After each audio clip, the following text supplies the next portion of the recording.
Madre del amor hermoso. Ah, vale, que la van a grabar, ¿vale? Ah, que la van a grabar. Vale, entendido. Perfecto.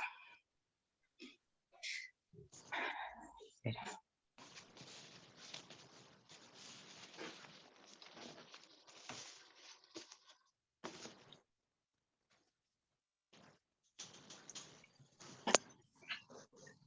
Bueno, pues buenas tardes a todos. Mi nombre es María Rovira, tesorera de ALAL, y en nombre de la Asociación de Autoinmunes y Lupus de Almería, darles la bienvenida y agradecerles su asistencia a este encuentro sobre el riñón en lupus y enfermedades autoinmunes. También damos nuestro agradecimiento a las entidades colaboradoras: Laboratorio GSK, Ayuntamiento de Almería, Consejería de Salud, Diputación de Almería, Asociación ADEA, ARPA y FAM, y compañeras y compañeros de otras asociaciones y sociedades médicas.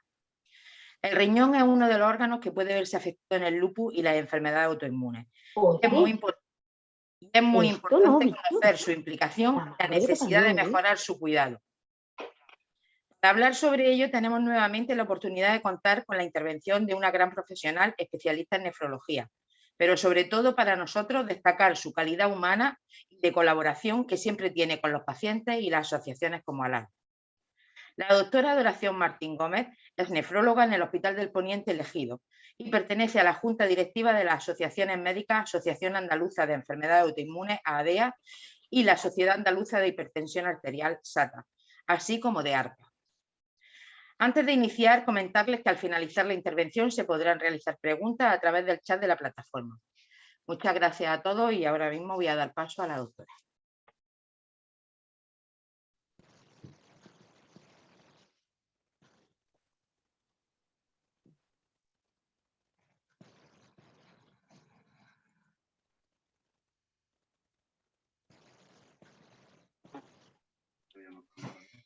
Buenas tardes a todos. En primer lugar, agradecer a María y a toda la asociación ALAL vuestra cariñosa presentación y acogida y actividad que lleváis realizando tantísimos años. Y bueno, cuando cogimos el título de la charla, como habíamos hecho otras, realizado otras con actividad o factores de riesgo cardiovascular en lupus, reproducción en pacientes con lupus y otra más dedicada al lupus y al riesgo vascular, pues bueno, dijimos como nefróloga dar unas pinceladas de la participación del riñón en las diferentes enfermedades autoinmunes. Es difícil en una sola charla enumerar todas porque quedaría muy densa y no creo que llevara a que se retengan todos los datos y no por dar muchos datos va a ser más clara. Pido disculpas de antemano si incluyo muchos términos médicos, científicos o estadísticos, pero a veces no me ha quedado más remedio. Intentaré explicarlo lo mejor posible y al final de la charla tenemos el tiempo que sea necesario para resolver todas las dudas. Bueno, y sin más, vamos a empezar a compartir la pantalla. Y aquí está. ¿La veis bien? Sí, bicho. Sí. Oye, qué receptivo está mi bicho. No tienes que proteger nada. Se ve y se escucha perfectamente. ¿Sí? Vale, perfecto. Así. Comenzamos entonces. Que dejas todo en silencio menos oración. Pero qué cosa más bonita. Perfecto. Mi cosita bonita. Venga, pues empezamos. El riñón, las enfermedades principales o las más frecuentes, la autoinmune o autoinflamatorias, tenéis este listado que os he puesto aquí. Lógicamente no vamos a abarcar todas por lo que he comentado antes, sería demasiado densa y confusa, pero si en algún momento alguno de los participantes o oyentes quiere hablar de alguna en especial, me puede preguntar posteriormente. Vamos a hablar de las 4 primeras, sobre la sarcoidosis, solo unas pinceladas. Y para empezar o para introducir el tema del riñón, antes de empezar con cualquiera de ellas, recordaros las principales funciones del riñón y por qué es tan importante el riñón en cualquier enfermedad, ya sea la autoinmune, ya sea la oncológica, en los cánceres, ya sea la vascular o metabólica? Es decir, el riñón es un órgano clave, diana, y fundamental para definir el pronóstico de cualquier tipo de enfermedad. Es decir, cualquier tipo de enfermedad en la que esté afectada el riñón infiere peor pronóstico tanto en términos de mortalidad como en morbilidad, como en calidad de vida, en calidad y en supervivencia de vida. ¿Y por qué? Porque sabemos que la hipertensión es la principal causa de muerte en el mundo desarrollado y la tercera causa de muerte en el mundo subdesarrollado después de la inanición, del hambre y del sexo no seguro. Y la hipertensión o la presión arterial la controla el riñón, la controla a través de la sal, a través del líquido, a través de hormonas que favorecen la hipertensión como la renina, la angiotensina. Cuando hay insuficiencia renal, en el 90% de los pacientes existe hipertensión y esta hipertensión va a provocar daño vascular, cardíaco, cerebral, demencia. Otra función muy importante del riñón es controlar el metabolismo osteomineral a través de la vitamina D, que se fabrica en parte en el riñón, controla también la absorción y la absorción de calcio, de fósforo. Cuando hay insuficiencia renal no se secreta vitamina D en condiciones adecuadas, se acumula fósforo, se baja el calcio porque se quela, bueno, hay un circuito que se reactiva o retroactiva y se provoca osteoporosis temprana, osteoporosis precoz con el subsecuente riesgo elevado de fracturas tanto espontáneas como patológicas. El riñón controla la producción de eritrocitos. Los eritrocitos son los glóbulos rojos que controlan que llevan el oxígeno a los tejidos y hace que se fabriquen estos glóbulos rojos a través de la EPO, fabricando la eritropoyetina que la fabrica el riñón. Cuando hay insuficiencia renal, pues tenemos directamente anemia en un grado importante y la anemia puede empeorar la insuficiencia cardíaca, el infarto, es decir, pues todo ello va a riesgo cardiovascular. El riñón controla el endotelio vascular. El endotelio vascular es la pared de dentro del vaso sanguíneo. Si este es el vaso sanguíneo cortado transversalmente, la pared de dentro es el endotelio y lo que hace que cuando hay insuficiencia renal provoca una arteriosclerosis acelerada, es decir, un envejecimiento acelerado de esos vasos sanguíneos que lleva a que se calcifiquen o que las placas de ateroma de colesterol se queden pegadas en los vasos sanguíneos o puedan soltarse provocando pequeños émbolos, y provocar infartos cardíacos, infartos cerebrales, demencia vascular, disfunción eréctil. Y una de las funciones principales del riñón, que todo el mundo conoce, es que elimina los productos de desecho. A través de las heces, el intestino hace su función y a través de la orina el riñón hace lo mismo. Cuando hay insuficiencia renal, el organismo se va intoxicando poco a poco hasta provocar el síndrome urémico.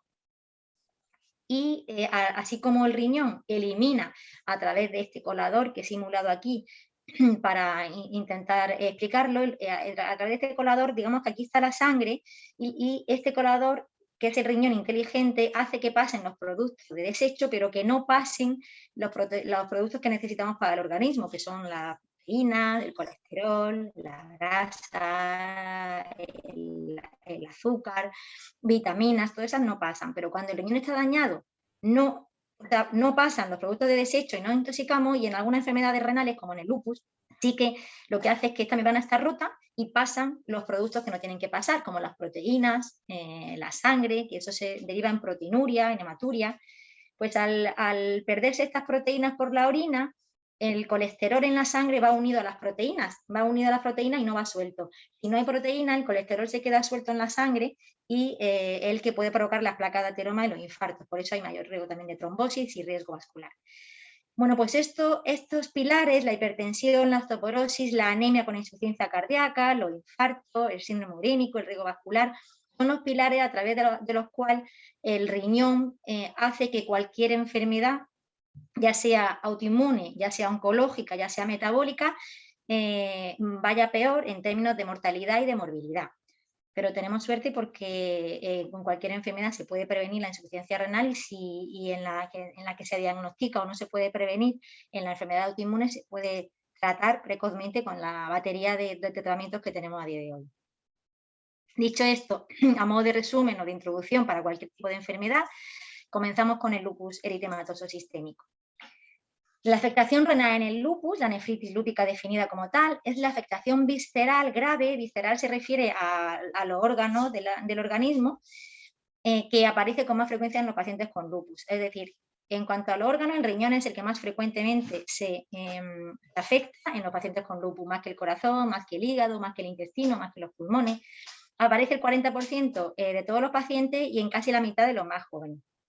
En cuanto al registro de biopsias renales nacional de España, en el registro que tenemos los nefrólogos de nuestra biopsia, la nefritis lúpica, el lupus, supone la segunda causa más frecuente después de la nefropatía IgA. La nefropatía IgA es otra entidad distinta, parecida al lupus, en el sentido de que es anticuerpo en el riñón, pero solo en el riñón, no es multisistémica como es el lupus.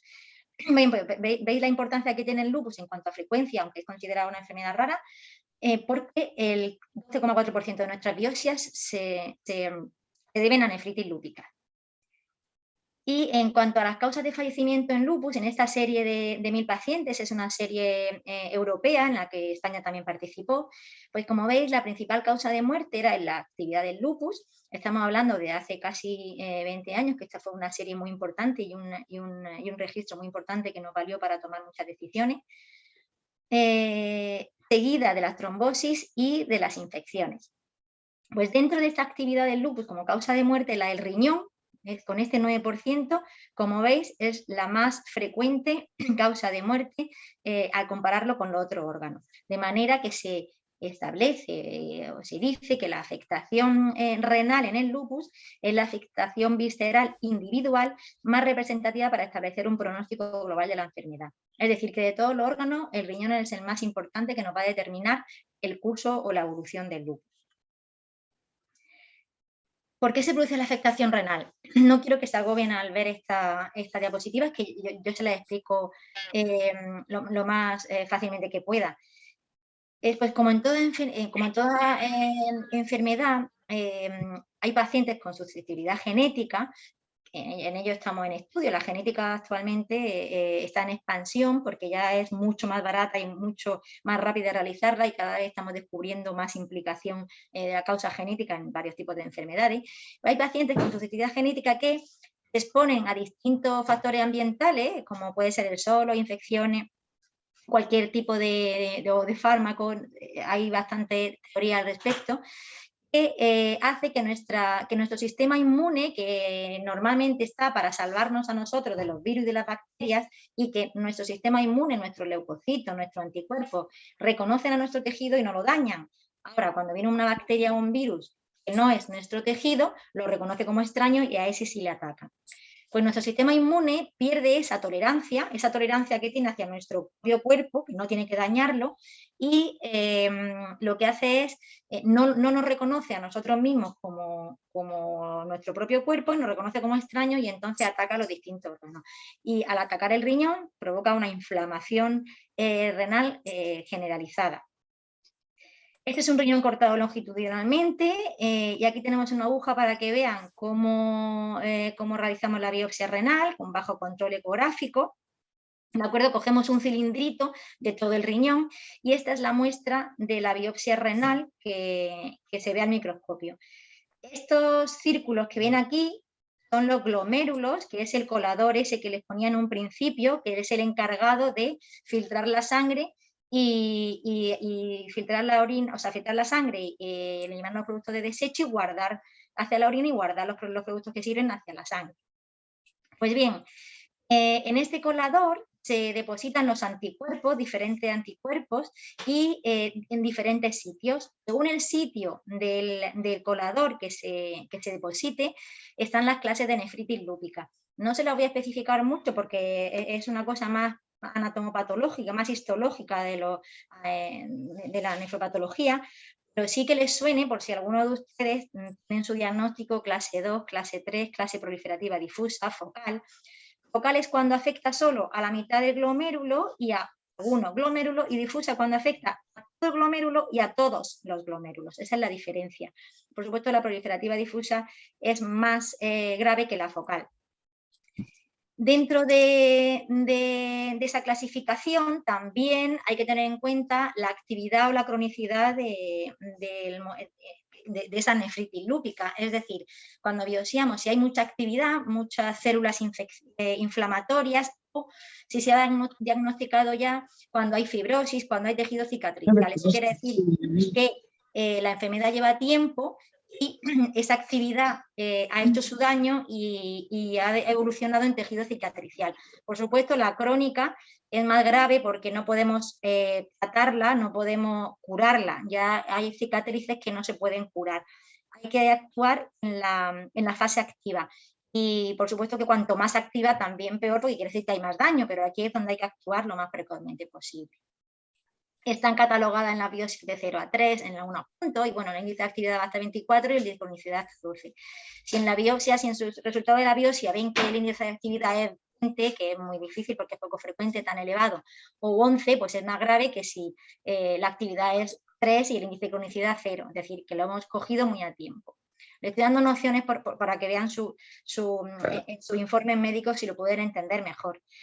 ¿Esto a qué lleva esta inflamación del riñón? Pues a que pasen proteínas por la orina, y eso normalmente es asintomático o se ve como orina espumosa cuando esas proteínas son muy elevadas, que parece cerveza, como coluria o hematuria en la orina color Coca-Cola o color coñac, y al perderse esas proteínas por la orina, se produce el edema periférico con fobia positivo. Este agujerito aquí, esta huella que deja al intentar presionar con el dedo, se llama fobia, y por supuesto también edema palpebral.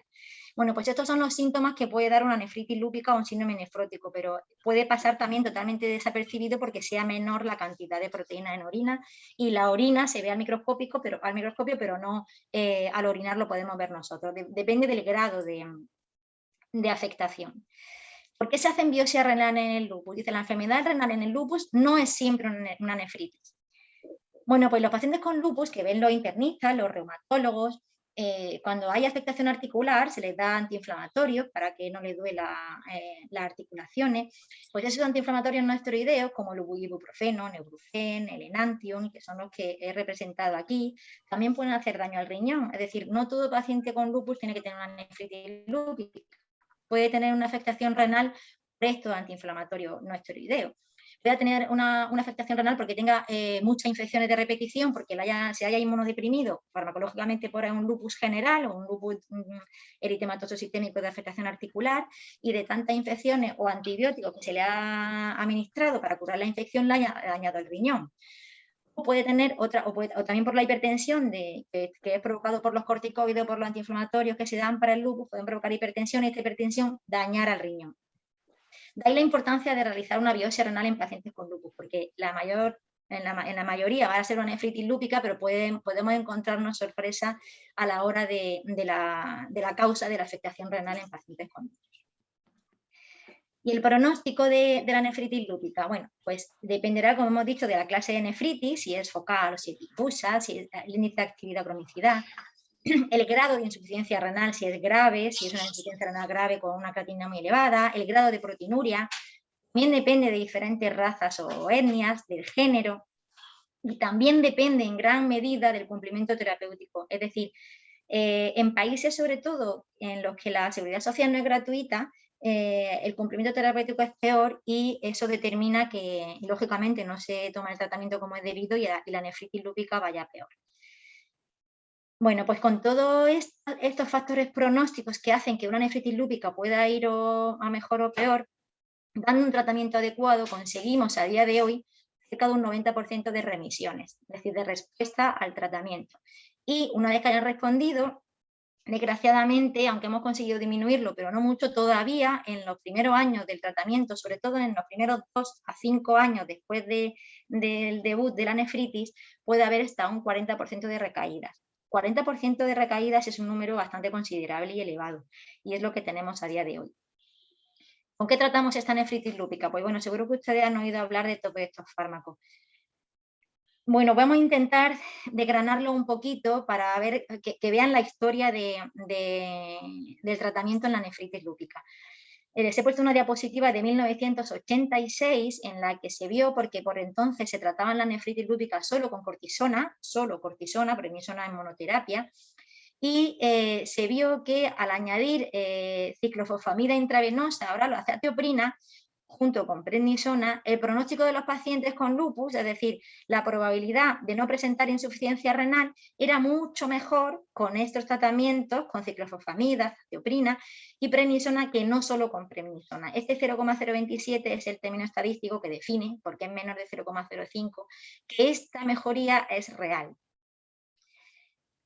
Estos autores definen que al dar los inmunosupresores mayores con ciclofosfamida y prednisona, el deterioro renal era significativamente menor, llegaba menos a enfermedad renal crónica avanzada, a prediálisis, y los pacientes morían menos de enfermedad renal. Por lo tanto, concluyeron que estos fármacos inmunosupresores mayores, junto con los esteroides, eran más efectivos que los esteroides solos para la nefritis lúpica. De manera que comenzamos a dar ciclofosfamida, sobre todo, y azatioprina con esteroides. Siguieron los años y casi 10 años después, o 8 años después, estábamos dando ciclofosfamida con esteroides. Pero en los inicios dábamos solo ciclofosfamida durante 6 meses. Y se vio que estos brotes, esta es la posibilidad de brote de recaídas, cuando solo lo dábamos 6 meses, brotaban mucho más, esta es la posibilidad, el porcentaje libre de recaídas, pues brotaban mucho más que en los pacientes en los que se continuaba la ciclofosfamida durante 18 meses. ¿Qué pasó? Pues que en vista de estos resultados comenzamos a dar la ciclofosfamida durante 18 meses, mensual al principio y luego a partir de los 6 meses cada 3 meses. Pero, bueno, y así nació el término de tratamiento de inducción y tratamiento de mantenimiento en el lupus. ¿En qué se basa eso? Pues la inducción era dar un puñetazo, como está aquí representado, fuerte a la nefritis lúpica con tratamiento agresivo durante los primeros meses para conseguir una remisión de esa enfermedad y que quedaran las menos cicatrices posibles en el riñón. Y como hemos dicho, se consiguió de un 80-90% de los casos, y luego, una vez que haya remitido, que ya esa enfermedad esté controlada, para intentar que no haya ese 40% de los brotes, se daba ese tratamiento de mantenimiento durante 3 o 5 años, porque ahora los que nos dedicamos más a lupus intentamos darlo entre 3 y 5 años para evitar esas recaídas que se provocan en los primeros 5 años, y es lo que se llama el tratamiento de mantenimiento. Con tratamiento, pero menos intensivo que lo durante los 3 primeros meses.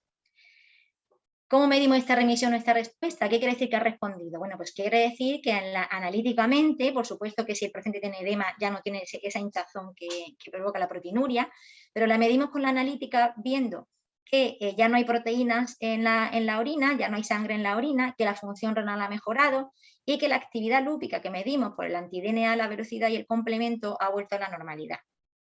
Estos son los parámetros que utilizamos para ver si ese lupus, esa nefritis lúpica está en remisión o ha respondido al tratamiento. Y nos quedamos tranquilos o podemos aumentar el tratamiento o esperar, porque no todo el mundo responde en 6 meses. Hay personas que responden en 12 meses, en 24, y hay que ver el perfil del paciente y de cada tipo, individualizar el tratamiento para ver la respuesta.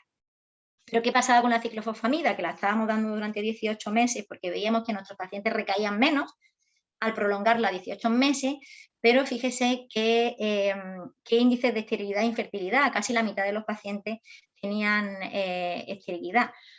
Necrosis ósea vascular es como un infarto en los huesos que provoca bastante impotencia funcional, no se puede caminar bien porque son infartos en hueso, infecciones, alopecia, casi cerca del 60% de los pacientes. Bueno, pues se vio que esta infertilidad y esterilidad y todos estos efectos secundarios eran dosis dependientes. La infertilidad y esterilidad se ha visto que a partir de los 5 o 7 gramos de ciclofosfamida acumulada no tiene por qué darse. A partir de los 8 sí que es mayor el riesgo de infertilidad. ¿Qué hicimos? ¿O qué hicieron el grupo de Londres del St. Thomas Unit Lupus?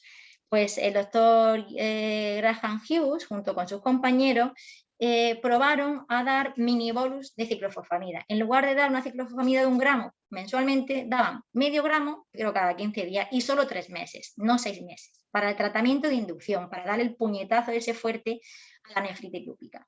Pues eran casi la mitad de dosis que dábamos al principio. Y se vio, fíjense en estas gráficas, que esto es doblar creatinina sérica, que los pacientes con esa dosis menor alcanzaban de forma similar a los que le daban las grandes dosis de ciclofosfamida los mismos resultados. O sea, no había diferencia con la dosis menor que con la dosis mayor. Es decir, la dosis menor, la mitad de dosis conseguía los mismos resultados en eficacia que la dosis mayor. Por lo tanto, podíamos bajar la dosis de ciclofosfamida que provocara menos efectos secundarios que la dosis mayor con los mismos resultados en eficacia. Y por eso empezamos a publicar, uno de mis mentores, el doctor Miguel Ángel Frutos, nefrólogo de Málaga, y el doctor Enrique de Ramón, internista en Hospital Carlos Valla, los dos, y publicamos ya un artículo nosotros, bueno, y el resto de Europa, de ir descendiendo ciclofosfamida, la dosis de ciclofosfamida en la nefritis lúpica, alcanzando los mismos resultados con menos efectos secundarios. Y después, en la década del 2000, aparece el micofenolato mofetil. No se asusten por la diapositiva que yo les guío. El micofenolato mofetil, el Celcer, es un fármaco que viene del mundo del trasplante renal, sobre todo. Los nefrólogos ya tenemos mucha experiencia con él en el mundo del trasplante renal, y queríamos ver qué pasaba si también podía funcionar en el lupus, ya que su mecanismo de acción es inmunosupresor también. Muchos de los fármacos utilizados en la enfermedad autoinmune proceden del trasplante renal, y ese es el caso del micofenolato. Pues se vio en el estudio AMS con cerca de 370 pacientes, un estudio mundial con el mayor número de pacientes que se ha visto en pacientes con lupus, con nefritis lúpica, que no había diferencia significativa en comparación con la ciclofosfamida. Es decir, el micofenolato podía ser igual a la ciclofosfamida en inducir, en dar ese puñetazo principal y a alta dosis para remitir la nefritis lúpica. Y era o igual, incluso era mejor que la ciclofosfamida en pacientes de raza negra o mixta. En pacientes caucásicos parece que era igual, y asiáticos no había diferencia. Eso en cuanto a tratamiento de inducción, pero en cuanto a tratamiento de mantenimiento, es decir, una vez que ha remitido el paciente, darle un tratamiento a menor dosis para evitar que brote durante los siguientes 2, 3 a 5 años, empezaron estudios que comparaban la ciclofosfamida con este micofenolato con la azatioprina, y se vio que tanto micofenolato como azatioprina pues provocaban la mejor supervivencia renal que con la ciclofosfamida. Había menos brotes, menos efectos secundarios y menor insuficiencia renal crónica junto con muertes. Todo eso parecía que era mejor con micofenolato y con azatioprina que con ciclofosfamida, con lo cual comenzamos a tratar el tratamiento de mantenimiento con micofenolato y azatioprina, y no ya prolongando a los 18 meses con la ciclofosfamida. Este estudio, el MANTEN, con 100 pacientes, aquí ya compara el micofenolato con la azatioprina. Aquí ya no hay ciclofosfamida y ve que ambos son iguales, pero este es con 105 y es un estudio europeo. El AMS, que es un estudio mundial con más del doble de pacientes que este anterior de 100 pacientes, comparó micofenolato con azatioprina y vieron como el micofenolato era mejor que la azatioprina en insuficiencia renal crónica avanzada, es decir, que los pacientes que tomaban micofenolato llegaban menos a insuficiencia renal crónica avanzada, prediálisis, tenían menos brotes, ¿vale? Y tenían menos efectos secundarios, con lo cual la azatioprina quedó un poquito más relegada y nos centramos más en el micofenolato para el tratamiento de mantenimiento. Les he dejado la tesis doctoral que realicé con la dirección de los doctores Miguel Ángel Frutos y Enrique de Ramón, ya hace 10 años de esto, pero bueno, como está en Google, si ponen cualquier tesis doctoral a José Martín Gómez, está en español y bueno, creo que se entiende bien para, como resumen de todo lo que he explicado. Y luego publicamos en el 2015 una guía del Ministerio de Sanidad de Práctica Clínica sobre lupus eritematoso sistémico, y este otro trabajo en la revista Nefrología. Y lo curioso es que esta guía, que está realizada por lupólogos o por personas, profesionales especialistas en lupus, y la realizamos para profesionales que no eran tan especialistas en lupus, para que todo el mundo tuviese sus nociones, o los propios especialistas. Pues en esta guía lo importante es que participaron pacientes en su elaboración, en las preguntas que no se nos preguntaban a los profesionales, y su opinión acerca de todo lo que se iba comentando. Entonces, yo sí que está en el Ministerio de Sanidad y es de descarga gratuita, o sea que se la pueden descargar. ¿Qué pasa con los corticoides en los pacientes con lupus? Que se insiste mucho, sobre todo en Londres, y Guillermo Ruiz Irastorza es un internista del Hospital de Cruces de Bilbao. Bueno, pues los corticoides, como ven, la dosis de corticoides en los distintos estudios que señalo aquí no está bien establecida, o no estaba bien establecida.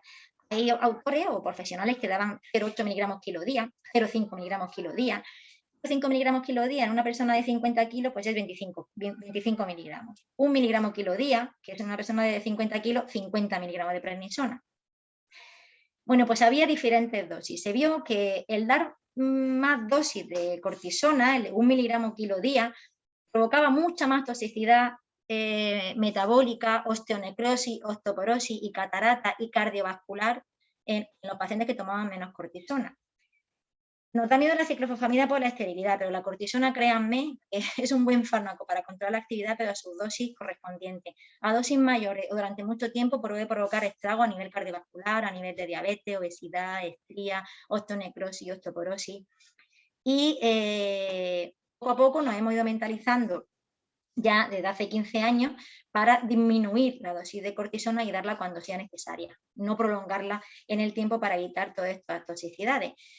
Bueno, pues estos autores vieron que a mayor dosis de cortisona, como ven aquí está este punto negro, tenían menos probabilidad de estar libre de daño. Todos esos efectos secundarios que provocaba la cortisona eran mucho mayores con ese miligramo kilo o mantenida la prednisona en el tiempo.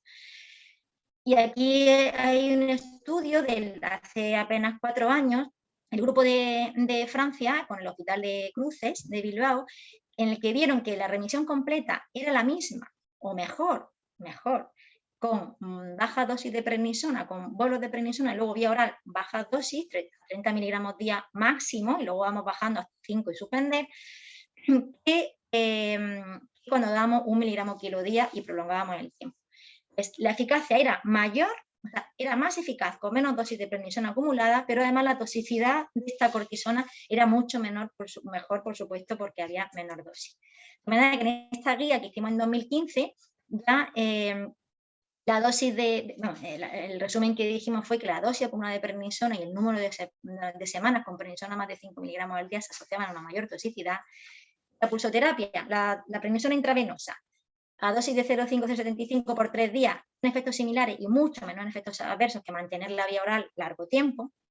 Y lo que se sugirió en el foro de expertos que participamos fue, que se hiciese pulsoterapia y comenzar con una dosis de prednisona no mayor a 30. Y el ritmo era bajar rápido a dosis de menos de 5 miligramos, si puede ser a los 3 meses y nunca después de los 6.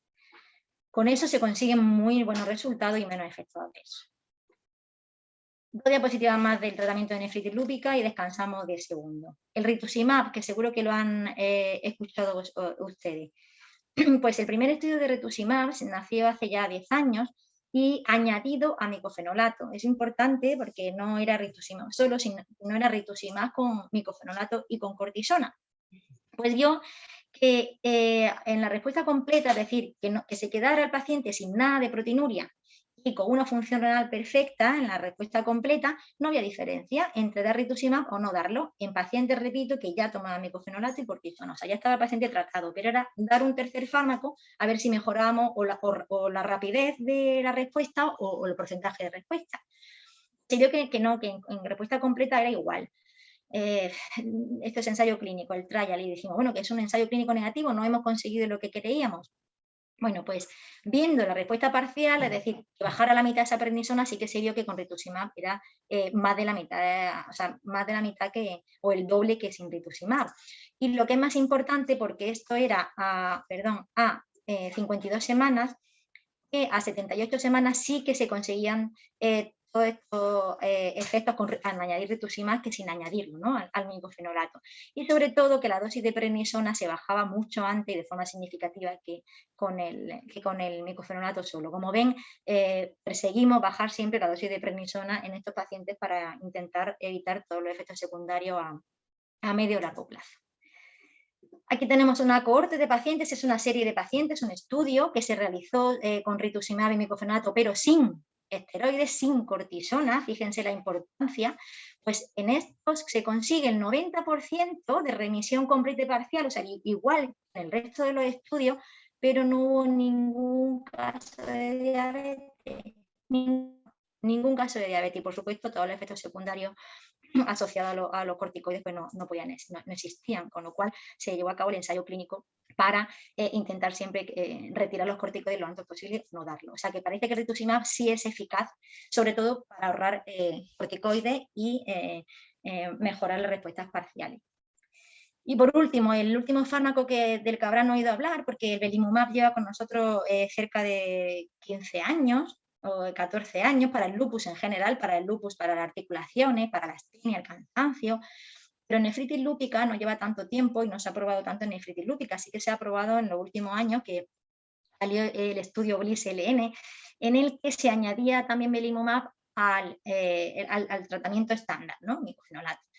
Pues al añadirlo, micofenolato o ciclofosfamida, al añadirlo se vio que había más respuesta al añadir belimumab a la micofenolato o a la ciclofosfamida que si no se añadía este belimumab, con lo cual son fármacos de los que disponemos para mejorar la respuesta añadiéndose a los fármacos anteriores. Y por último, los antimaláricos en nefritis lúpica, el Dolquine, la hidroxicloroquina, el Resoxin, la colchicina. Bueno, los antimaláricos tienen muchísimas bondades en la nefritis lúpica, tanto en el lupus como en la nefritis lúpica. Los reumatólogos, los internistas llevan tratando con antimaláricos el lupus desde hace 30 años. La nefritis lúpica se empezó a ver hace 15, 18 años.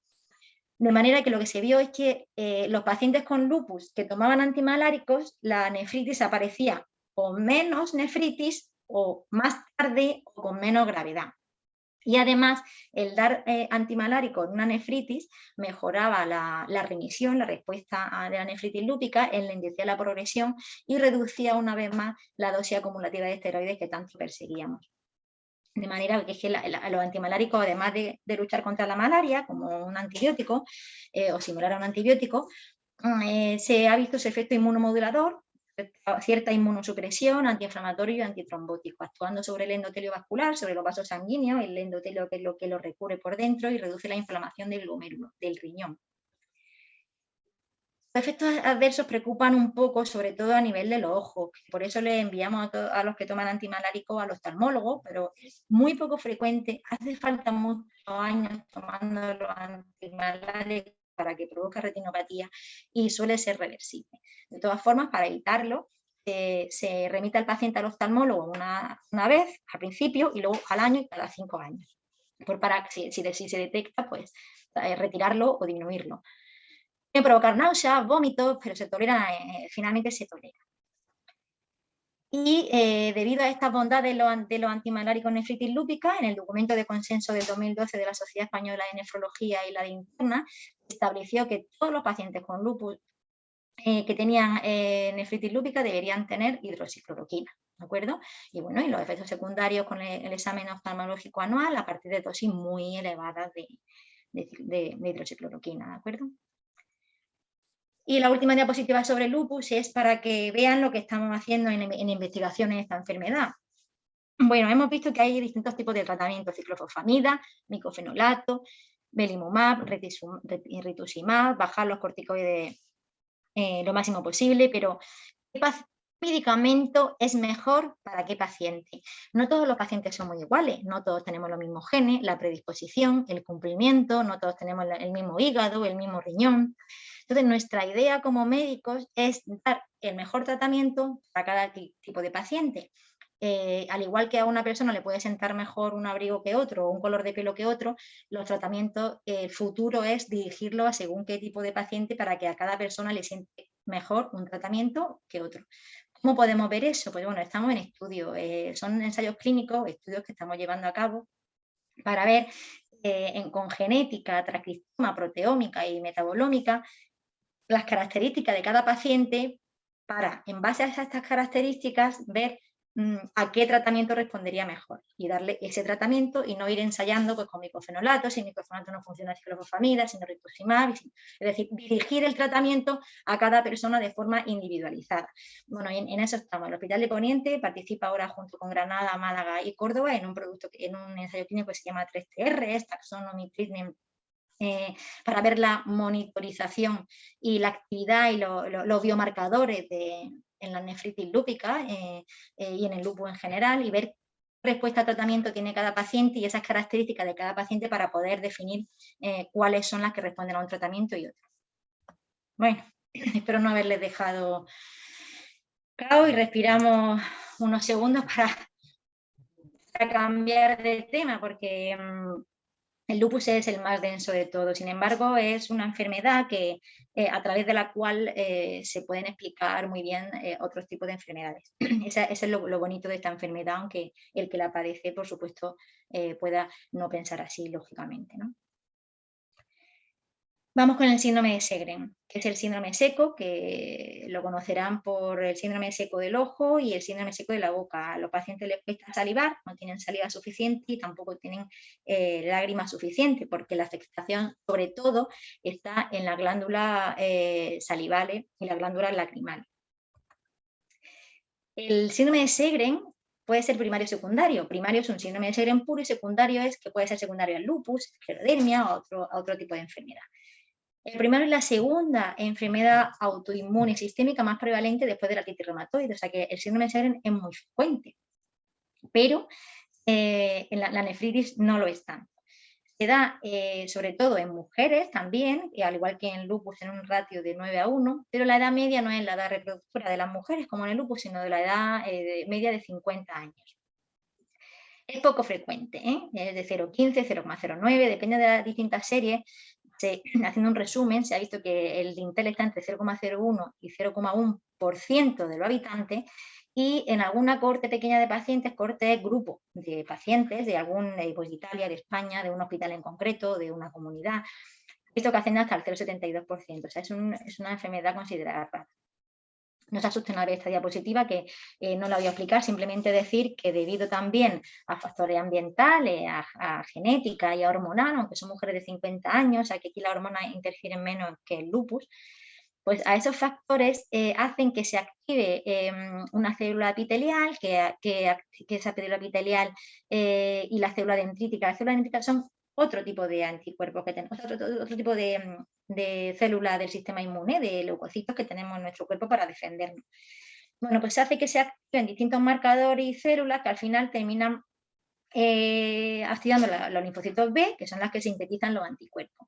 Esos anticuerpos son diferentes a los anticuerpos del lupus, son los anti-Rho, los anti-LAL, factor reumatoide, crioglobulina, cursan con el complemento siempre bajo, ¿vale? Pero no es como en el lupus el anti-DNA, sino que son estos otros. Y así como con el anti-DNA monitorizamos la actividad del lupus, no hay ninguno en específico cuya intensidad nos defina muy bien la actividad clínica de la enfermedad.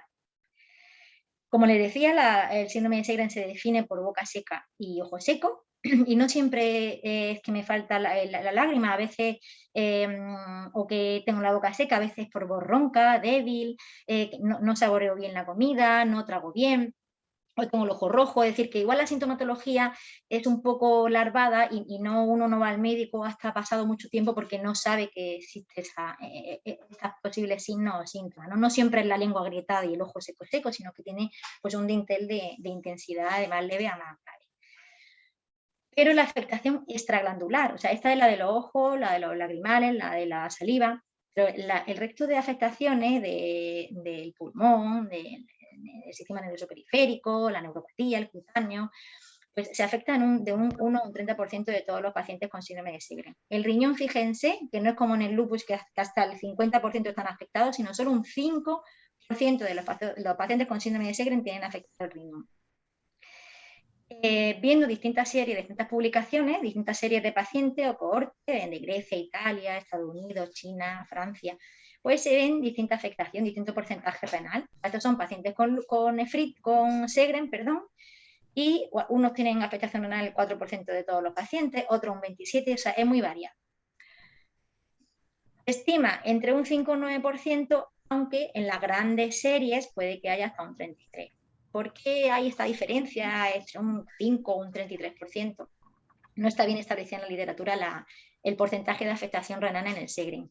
¿Por qué? Porque unos publican pacientes con raza negra, otros pacientes con etnia o raza china, otros con raza caucásica, y es difícil homogeneizar esas muestras porque hay distintas enfermedades que afectan de forma distinta según la raza.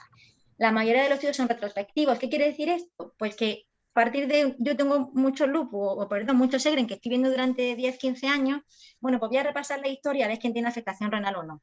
Eso es retrospectivo, lo voy a repasar. No es como si yo a partir de ahora me fijara específicamente en cuáles de mis pacientes hacen nefropatía, porque estaría mejor registrado en la historia clínica. Entonces, no es tan fiable un estudio retrospectivo como uno hacia adelante. Muchos estudios de esto incluyen un síndrome de Sjögren primario, otro secundario con lupus, diferentes criterios de síndrome de Sjögren, unos miden la biopsia renal en el Sjögren, otro la orina en el Sjögren. Entonces, hay diferentes porcentajes de afectación renal porque estamos midiendo cosas diferentes.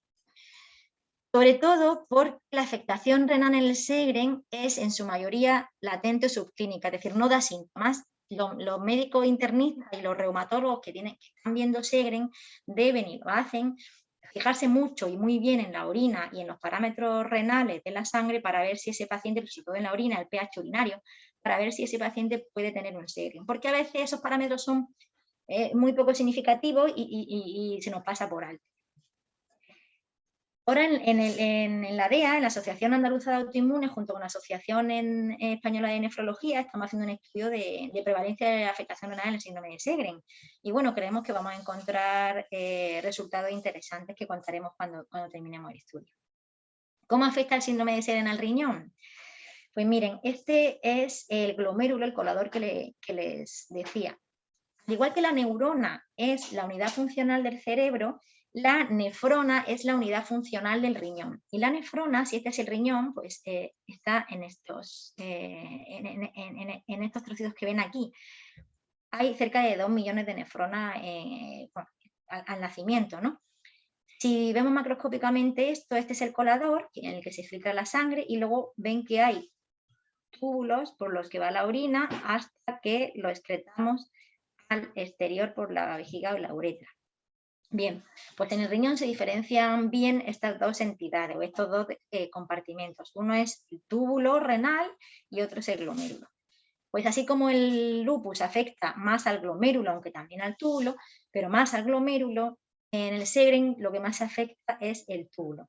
Es un poquito de mejor pronóstico. Y todos estos anticuerpos que secretan en el Sjögren se depositan o bien en el glomérulo o bien en el túbulo. El túbulo, ¿qué ocurre? Pues que como ven hay mucha inflamación. Esto es una biopsia renal, ¿de acuerdo? Y aquí todos estos puntitos que ven más morados son células inflamatorias, son nuestros linfocitos, nuestras células de defensa que se depositan en el riñón, al igual que se depositan en las glándulas salivales o en las lacrimales, se depositan en el riñón. Y al depositarse, estropean este túbulo que se encarga del calcio, del fósforo, del ácido base y puede provocar litiasis, cólicos renales, piedra en el riñón. Que en un paciente con Sjögren que tenga piedra en el riñón hay que hacer saltar la alarma por si tuviese esta afectación renal, porque puede tener piedras por otra causa que no sea el Sjögren. Pero también hay mujeres que se diagnostican de litiasis renal y se ha visto que luego posteriormente han desarrollado un Sjögren o que tenían ya el Sjögren en ese momento. Y la otra parte es el glomérulo, es mucho menos frecuente que el túbulo en el Sjögren, pero este glomérulo, el que se afecte, es más grave. Porque además en el Sjögren existen estos anticuerpos que llamamos crioglobulinas, que son anticuerpos que precipitan con el frío, y se depositan en el riñón, aquí lo ven con la inmunofluorescencia, provocando trombos, que es más grave que la afectación tubular. No, tampoco da síntomas, aunque puede dar en la piel, pintita en la piel, o de nuevo color de la orina Coca-Cola o rojo.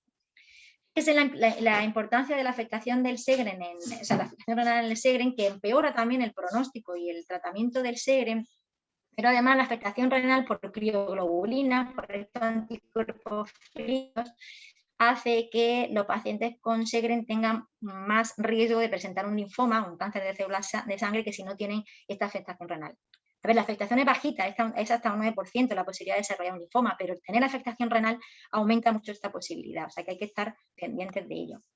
Como resumen de la afectación renal por el Sjögren, la más frecuente es la tubulointersticial, lo de los túbulos por los que pasa la orina, más que la del glomérulo. La tubulointersticial ocurre temprano en la evolución del Sjögren, quiere decir que un paciente se diagnostica de Sjögren y a lo largo de los próximos años puede desarrollar más frecuentemente una afectación del túbulo y más tarde afectación del glomérulo, pero la afectación del túbulo suele darse antes, en el curso de la afectación, o sea, en el curso del Sjögren. La clínica, ¿qué síntomas da? Pues el tubulointersticio a veces no se ve y la glomerulonephritis sí, porque se hinchan los pies, le salen pintitas, ¿no? Puede ser que la orina sea hematúrica, o sea que es más fácil de diagnosticar o de ver en un principio. El diagnóstico de esta se hace con biopsia renal y, como hemos dicho, la de los túbulos, los internistas y los reumatólogos, que son los que ven los pacientes sin afectación renal, han de estar muy pendientes, y lo están de hecho, para ver esta afectación en la orina y remitir al nefrólogo cuando vean algo que no está de acuerdo a la normalidad. El pronóstico de las glomerulares es más grave, pero se trata de inmunosupresores los mismos que para el lupus, o parecido. Y en las tubulointersticiales a veces hay quien trata con cortisona y con inmunosupresores cuando hay inflamación de muchos linfocitos aquí acumulados, pero cuando no hay tanta inflamación y lo que ocurre es que no se absorbe bien el calcio, el bicarbonato, el fósforo, pues se dan los electrolitos, se da el calcio, el bicarbonato o lo que tenga que darse que se esté perdiendo por la orina. Otro descanso de 10 segundos para cambiar de enfermedad porque son muy distintas y no sé si nos pasaremos de tiempo. Yo estoy aquí el tiempo que haga falta, pero no quiero tampoco agobiarles con muchas enfermedades. Vamos a tocar la vasculitis si quieren, que es una enfermedad también desconocida y luego hacemos el turno de preguntas. Respiramos de nuevo.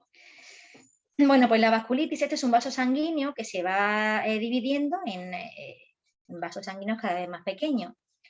Pues la vasculitis ANCA, que es la que le vamos a explicar, ANCA es porque hay anticuerpos contra los propios leucocitos, que ya es un poco para volverse loco, como les digo, afecta a los vasos de mediano calibre y de fino calibre. Como ven en el riñón tiene vasos de mediano calibre y de fino calibre, que son los glomérulos, los coladores que les he explicado antes. La vasculitis, su incidencia también es baja, aunque se cree que está aumentando como todo porque estamos diagnosticando más, también diagnosticamos cada vez conocemos mejor las enfermedades. Pues fíjense, son autoanticuerpos, o sea, anticuerpos que nuestros linfocitos B secretan contra otros linfocitos, contra otro tipo de glóbulos blancos, o sea, los glóbulos blancos luchan contra los propios glóbulos blancos, ¿no? Y eso provoca una inflamación y una en cascada desencadena una inflamación en cascada que puede afectar casi a cualquier órgano.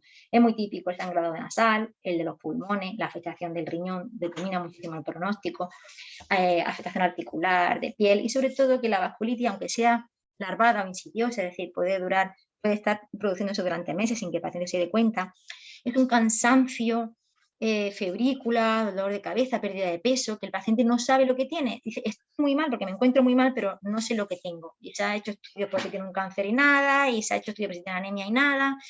Y ese es lo típico que ocurre con vasculitis. No quiere decir que ante cualquier cansancio se tenga una vasculitis, para nada, Hay otras muchísimas causas como tiroides, como anemia, como la tensión baja, múltiples causas. Pero la típica de la vasculitis, que es una enfermedad rara, digo, es esa. Es muy típico y grave el síndrome de riñón-pulmón, que es la manifestación que vamos a contar porque es la más grave en la vasculitis.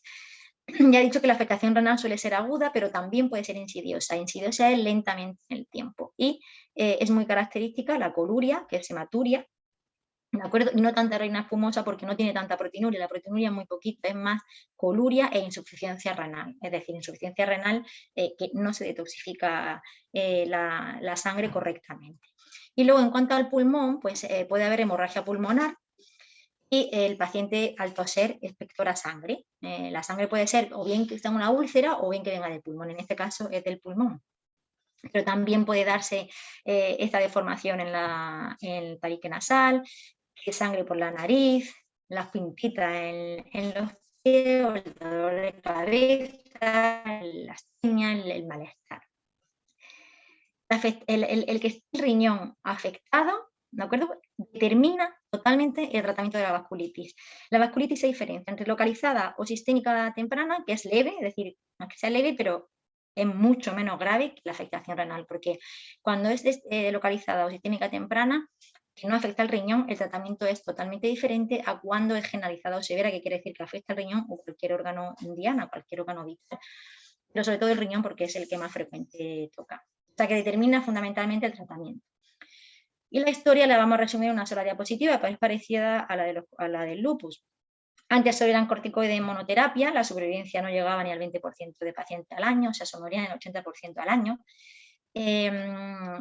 Aquí a los 2 años sobrevivían solo un 8%, casi 10 años después, al año sobrevivían la mitad. Bueno, pues vamos mejorando, sugiriendo el uso de la ciclofosfamida ya, no solo los esteroides de monoterapia. Fíjense esta publicación que es del 71, en el que 9 pacientes se trataron con ciclofosfamida y mejoró mucho la supervivencia que los pacientes que se trataban solo con corticoides en monoterapia. Y fíjense en el 73, 2 años después, ya tratando con ciclofosfamida más prednisona, 1 miligramo kilo día, que es una dosis muy elevada, ya remitían un 93% de los pacientes, o sea que de sobrevivir solo un 10% a remitir un 93%. El cambio y el paradigma fue monstruoso, ¿no? Y gracias a toda esta investigación, reduciéndose la mortalidad hasta un 25% a los 5 años, pero aún la dosis de ciclofosfamida es más alta que la del que se daba en los lupus y entonces tenían bastante morbilidad. Morbilidad en cuanto a efectos adversos de la ciclofosfamida y, bueno, y secuelas de la enfermedad también. Por lo que se provocó el rituximab también aquí en la vasculitis y se vio que no era inferior a la ciclofosfamida en cuanto a eficacia, tampoco era superior, es decir, igual que la ciclofosfamida, y tampoco se asoció a menor efectos adversos. Pero bueno, era igual y tempranamente no se asociaba a menor efectos adversos. A los 2 años tampoco difería en cuanto a enfermedad renal. El que no difiere es bueno, es decir, podemos disfrutar de otro fármaco para tratar esta enfermedad que es similar a la ciclofosfamida, que nos daba muy buenos resultados. Lo malo hubiese sido que no fuera tan bueno como la ciclofosfamida, entonces no podríamos utilizarlo, porque teniendo un fármaco que es bueno, no podemos utilizar otro que es menos bueno. No sería ético, ¿no? Entonces, como es igual de bueno, ya podemos utilizarlo, aunque sean los efectos secundarios también buenos. ¿Cuáles son los efectos secundarios? Pues igual que con el lupus, pero como la dosis es mayor, pues nos preocupaba más las infecciones, porque los pacientes con ciclofosfamida son pacientes normalmente mayores, de 60, 70 años, y se vio que durante los primeros años las causas de muerte de los pacientes con vasculitis durante los primeros años era la propia enfermedad, pero a partir del primer año eran las infecciones o los eventos cardiovasculares, como veremos ahora. En cuanto a los cánceres, pues se vio que la ciclofosfamida y el rituximab tenían los mismos, pero si quitábamos el no melanocítico, el cáncer de piel vasocelular, que es relativamente frecuente, el rituximab tenía 0 cánceres, ¿de acuerdo? O sea que mejor que la ciclofosfamida en ese aspecto. De manera que ya hace 5 años el Grupo Europeo de Vasculitis determinó con un nivel de recomendación muy alto, el 1A es muy alto, que se utilice para inducir la remisión, porque aquí es lo mismo, inducción y mantenimiento, igual que el lupus. Para inducir la remisión en la vasculitis, tanto ciclofosfamida como rituximab. Y que si algún paciente era refractario, o sea, si no respondía a ciclofosfamida, pues que se diera rituximab. Si no respondía a rituximab, que se diera ciclofosfamida. Y la plasmaféresis, que es una técnica de diálisis que quita los anticuerpos de la sangre, también está reservada en insuficiencia renal grave o la hemorragia pulmonar, que son situaciones muy graves. Y la dosis de mantenimiento, la ciclofosfamida ya no la damos porque ya hay varios estudios que son mejor, menos efectos secundarios, el rituximab, el micofenolato, la azatioprina, con lo cual para el mantenimiento, que es hasta 3 años, estamos dando en los últimos años más el rituximab, ¿de acuerdo? El micofenolato fue superior a la azatioprina y rituximab tiene menos efectos secundarios, estamos teniendo muy buena respuesta a ello. ¿Cuáles son los determinantes pronósticos de la afectación renal en la vasculitis o de la vasculitis? Bueno, pues el tener afectación renal influye tanto en la mortalidad como en la morbilidad, es decir, y por supuesto en la respuesta de esa vasculitis, también la cardíaca, la intestinal o la hemorragia pulmonar. Por supuesto, la edad, cuanto mayor, pues peor pronóstico, por eso pasa en todas las enfermedades. Y dentro de los anticuerpos, lo que hemos visto antes, que son los anticuerpos de los ANCA, que van contra los propios glóbulos blancos, están los PR3, que es la proteinasa C3, o los MPO, la aminoperoxidasa. Pues este tipo de anticuerpos van peor y además brotan más. La refractariedad que tenemos hasta un 20% de los casos, es decir, o lo contrario, el éxito es hasta el 80%, remiten un 80%, pues en esta refractariedad o en este éxito influyen la creatinina y la esclerosis en la biopsia renal. ¿Qué quiere decir esto? Que la insuficiencia renal y las cicatrices en la biopsia hacen que respondan menos los pacientes al tratamiento. Y que las recaídas a los 5 años, que está, fíjense, igual que la nefritis lúpica, un 40%, la edad avanzada, la mujer, la raza negra y estos PRT, ¿vale? O sea que el PRT recae más y la insuficiencia renal, ya sea en la biopsia o en la analítica, hace que respondan peor. ¿Y cuál es la causa de la muerte principal en los pacientes con vasculitis ANCA? Bueno, pues como le he dicho antes, fíjense en este gráfico.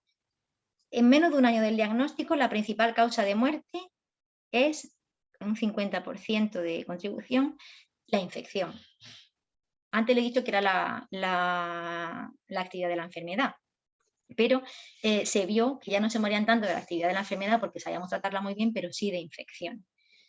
Y la cardiovascular o la propia actividad de la vasculitis la propia actividad perdía importancia, ¿no? Pero a partir del año, la actividad, por supuesto, es mucho menos causante de muerte en estos pacientes. La infección también disminuye porque no damos puñetazos fuertes, sino que damos un tratamiento más larvado. Y la cardiovascular, es decir, el infarto de corazón, el ictus, la muerte súbita cardiovascular.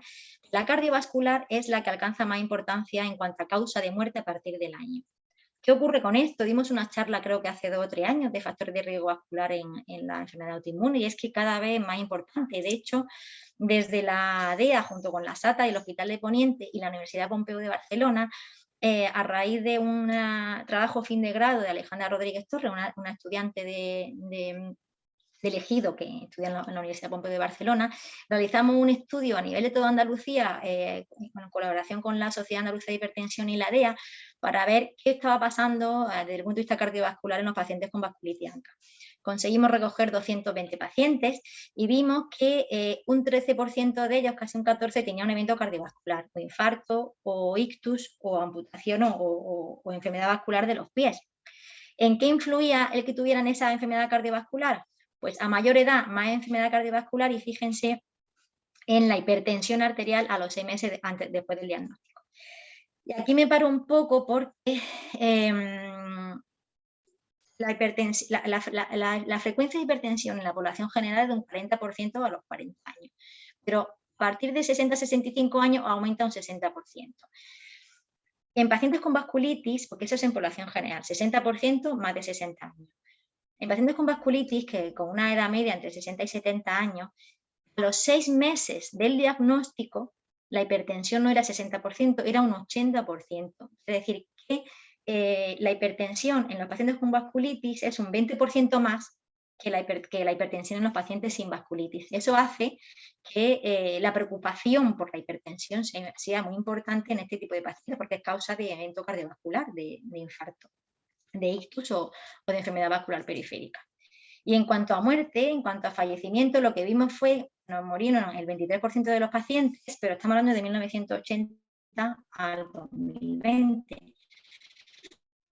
La edad, por supuesto, a mayor edad, mayor fallecimiento, pero era la creatinina, el B-base es la escala con que medimos la actividad en la vasculitis. La creatinina basal, es decir, al diagnóstico, influía de manera determinante en los pacientes que se morían. Es decir, a mayor creatinina, a mayor insuficiencia renal, más pacientes se han muerto por vasculitis ANCA. De ahí la importancia de la afectación renal en todo tipo de enfermedad.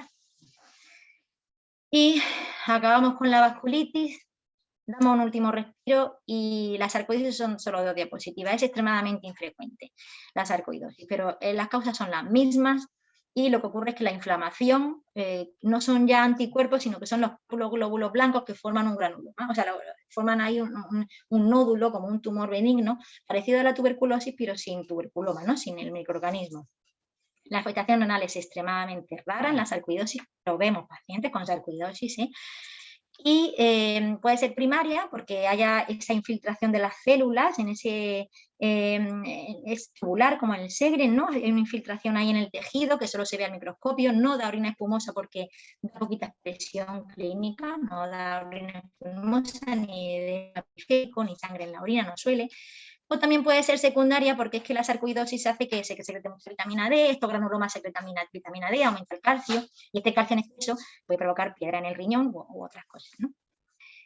Cuando la función del riñón está afectada en la sarcoidosis, la dosis de prednisona aumenta al doble que si no está afectada, ¿de acuerdo? O sea que es también muy importante la afectación renal en la sarcoidosis o en otro tipo de enfermedad.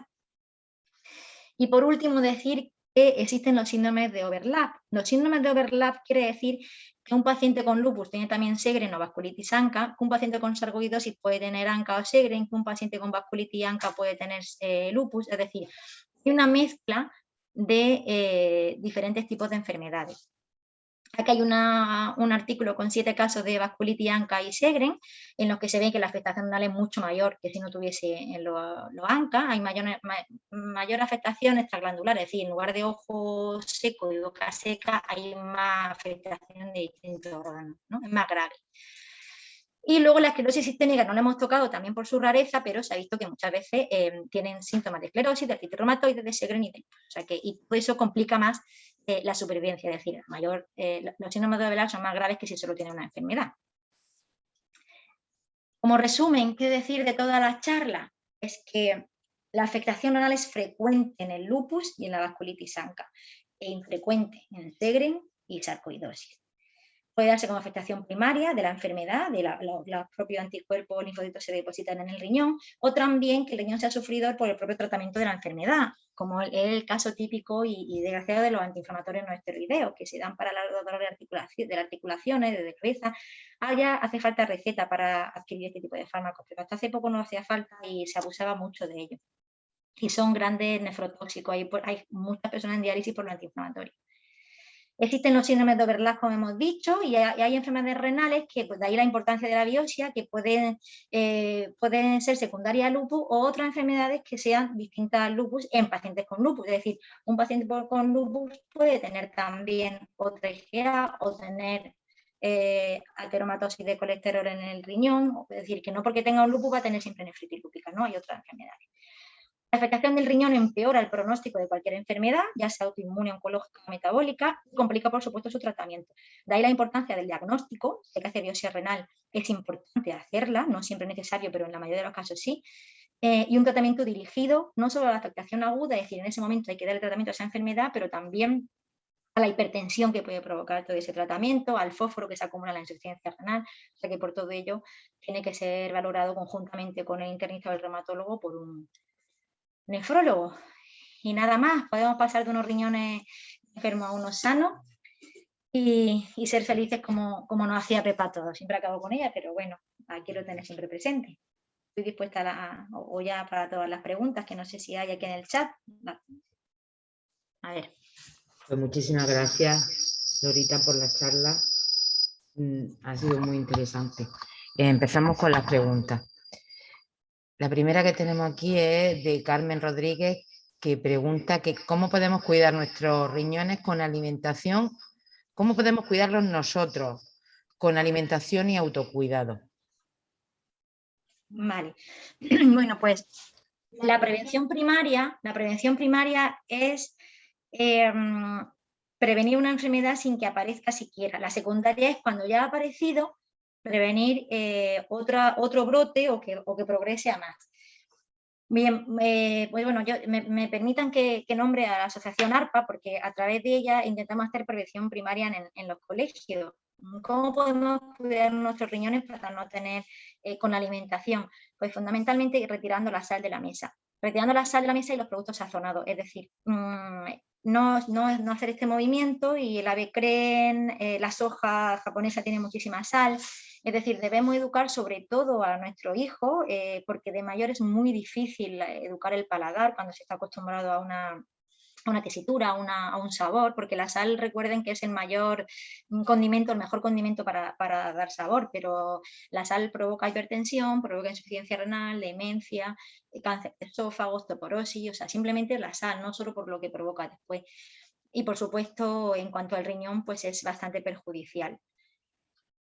En cuanto a alimentación, la sal, no tomar, sobre todo en la juventud, que está muy de moda, los productos hiperproteicos, batido hiperproteico, batidos de creatina, claras de huevo, todo eso hace que se sobresature la membrana, el colador ese que es el riñón, que lo he puesto de ejemplo, hace que se sature ese colador y que no produzca bien su función, y a la larga rompe ese colador y hace que se provoque insuficiencia renal.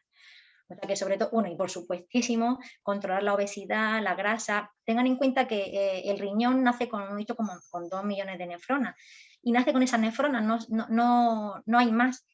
Si sobresaturamos al riñón con la obesidad, porque el riñón no está diseñado ni con qué órgano para la obesidad, por el riñón pasa muchísima sangre en el cuerpo, y saturamos a ese riñón con doble volumen corporal, al final terminarán claudicando esos coladores, van muriendo poco a poco y existe, por supuesto, la insuficiencia renal crónica por la obesidad. Entonces hay que luchar contra los azúcares, contra las grasas, contra la sal y los batidos hiperproteicos en personas que no tengan desnutrición, y por supuesto el tabaco. En cuanto a nutrición, eso es lo más importante. Ya sé que es mucho, pero es que el riñón es por el órgano que más pasa sangre junto con el corazón, y cualquier patología o cualquier factor de riesgo que afecte a la sangre afecta primero al riñón, ¿no? La causa más frecuente de insuficiencia renal no es el lupus ni el SERM, la causa más frecuente de insuficiencia renal es la hipertensión y la diabetes, y estas están provocadas por una mala alimentación o gestión de los alimentos y la higiene cardiosaludable, y no me refiero a la higiene o limpieza, sino los hábitos de vida y de salud y de alimentación. No sé si me enrollo mucho. Bueno,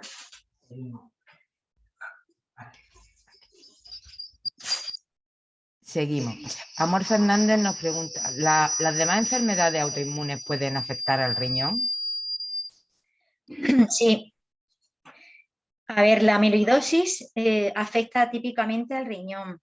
¿Qué otra se nos ha quedado? El síndrome hemolítico urémico, la esclerodermia afecta al riñón, la enfermedad por IgG4, la artritis reumatoide afecta también al riñón, y quizá debiera haberla tocado porque es la artritis reumatoide es una de las afecciones autoinmunes más importantes, y la afecta, aparte de por los antiinflamatorios no esteroideos, por los dolores articulares, también por la hipertensión, porque puede provocar amiloidosis, porque también hay crioglobulina y afectan a anticuerpos, o sea que muchas enfermedades autoinmunes afectan al riñón. Las más frecuentes son las que he comentado, pero cualquiera, y sobre todo también por el tratamiento que utilicemos para esa enfermedad. La psoriasis también puede afectar, la psoriasis, la artritis psoriásica puede afectar también al riñón, no tan típico como otros, pero sí pueden. ¿Me queréis preguntar por alguna en particular? Pilar nos comenta, mi madre tiene muchos dolores, articulaciones, vértebras, fibromialgia, y toma ibuprofeno diariamente. Me parece que en atención primaria no se presta suficiente atención a esto, a personas que viven con muchos años con dolores y que llevan muchos años medicándose. ¿Qué alternativa hay al ibuprofeno? ¿Qué especialistas pueden aconsejar sobre esto? Vamos, aquí le estoy dando, perdón, que es que no se da la voz.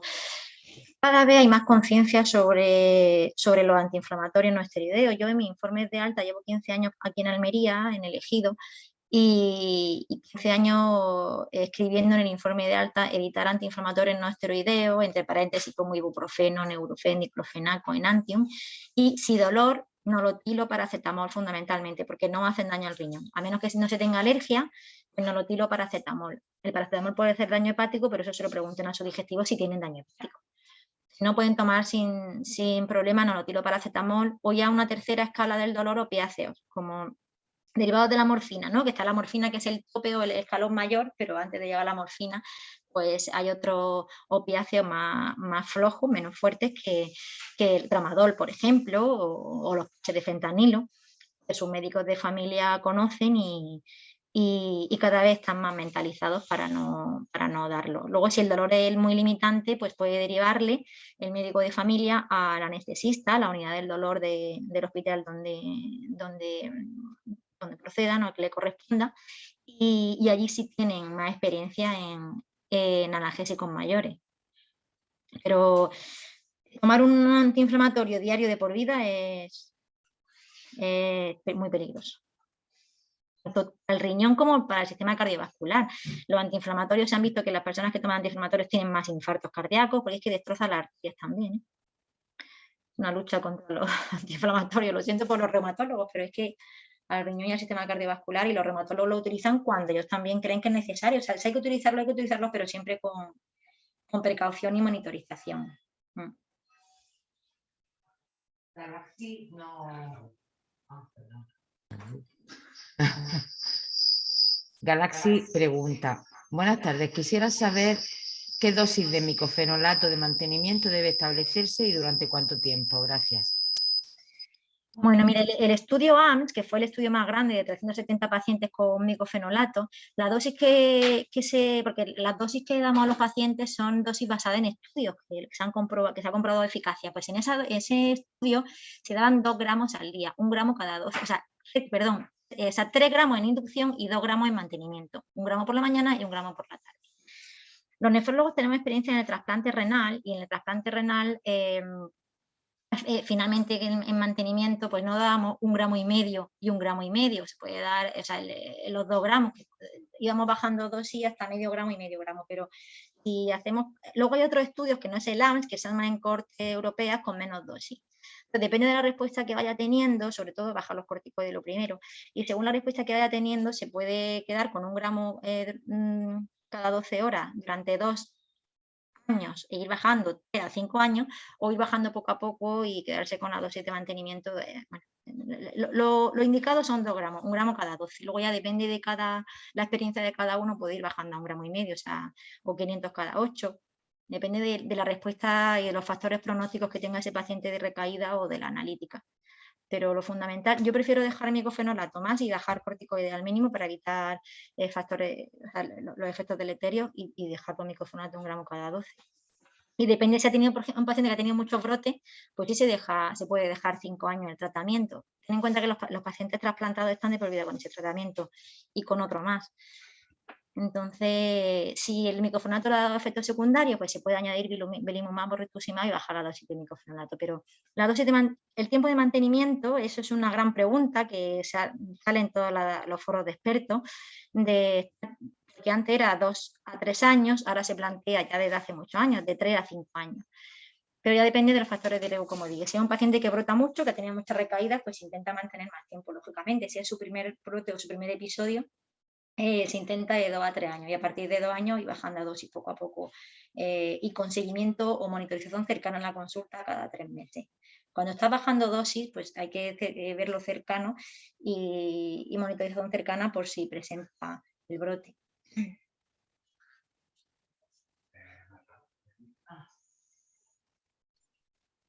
Amor nos dice: muchas gracias, ha sido un placer asistir a esta enriquecedora ponencia. Gracias. Carmen Rodríguez pregunta: ¿el Acosel etoricosib antiinflamatorio también afecta al riñón? Es una buena pregunta. Los inhibidores de la COX no son como los antiinflamatorios no esteroideos, no son como los antiinflamatorios no esteroideos, no son como los ibuprofeno, el neurofen. También se intentan evitar, pero no provocan la insuficiencia renal o la nefrotoxicidad, porque es que los antiinflamatorios no esteroideos provocan nefrotoxicidad, además de por la propia toxicidad en el túbulo, porque hacen que la arteria se cierre también, entonces provoca cierta isquemia en el glomérulo, no le llega tanta sangre al riñón. Entonces son muchísimo menos nefrotóxicos si cae que los antiinflamatorios no esteroideos. Es muy buena pregunta. Carmen da las gracias y dice que ha sido muy interesante. Perdona, Carmen da las gracias y dice que ha sido muy interesante. Pilar pregunta: ¿se puede bajar el Belkin de 200 a 100 por día? Hoy estáis haciendo muy buenas preguntas, me gusta. Mira, el Dolquine en inducción, bueno, tenemos a 5 miligramos kilo día, es decir, la dosis de Dolquine también depende del peso de la persona. En inducción de nefritis lúpica se planteó dar 400 al día, remantenimiento 200 al día. Depende de la tolerabilidad que tenga el paciente hacia el Dolquine, si no le provoca dolor de tripa, si no le ha provocado efectos secundarios, por supuesto en la retina o no, en otro órgano. Pero también existen los niveles de Dolquine, que es un poco controvertido porque no hay mucha experiencia al respecto. Yo en Ponente lo llevamos pidiendo desde hace un año y pico, pero lo publicado es que hay poco en cuanto a niveles de Dolquine, porque en cada organismo el Dolquine, la farmacocinética y farmacodinámica del Dolquine, quiere decir, los niveles que alcanza en sangre en Dolquine puede variar, depende de cada persona. Y por eso medimos los niveles. Pero todavía no hay experiencia publicada, porque en España creo que lo hicieron en el Hospital de Cruces también, y no hallaron resultados válidos que le guiaran. Entonces lo que se estipula es a 5 miligramos kilo día, que quiere decir que si pesa menos el paciente sí se puede ajustar, se puede partir comprimidos, hay partidos que se pueden comprimir y tomar la mitad. Sí. El paciente está estable y en fase de mantenimiento, por supuesto que sí.